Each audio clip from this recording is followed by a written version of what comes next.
Israel Hamas మధ్య కాల్పుల విరమణకి రంగం సిద్ధమవుతోంది.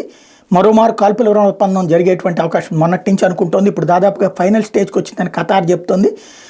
హమాస్ అగ్రనాయకత్వాన్ని ఖతార్కి రప్పించుకుని విడతల వారీగా చర్చలు జరిపినట్టు శనివారం వెల్లడించింది. హమాస్ సందేశాన్ని ఇజ్రాయెల్ ప్రభుత్వానికి లేఖ రూపంలో పంపించినట్టు చెప్పింది. ఈ విషయాన్ని పేరు చెప్పడానికి ఇష్టపడిన ఇజ్రాయెల్ అధికార యంత్రాంగానికి చెందిన 3 అధికారులు నిర్ధారించారు. వచ్చే వారాంతంలో ఈ చర్చలపై స్పష్టత వస్తుందని ఖతార్ భావిస్తోంది.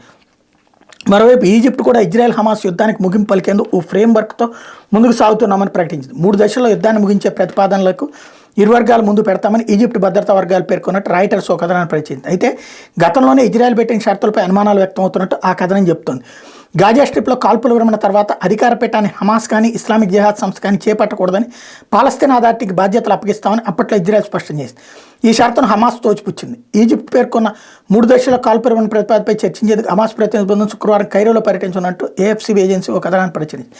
ఇజ్రాయెల్ ప్రధాని నెతన్యాహు కూడా గురువారం బందీల కుటుంబ సభ్యులతో మాట్లాడుతూ మధ్యవర్తులతో చర్చలు జరుగుతున్నాయని, ఇంతకు మించి వివరాలు చెప్పలేనని చెప్పుకొచ్చారు.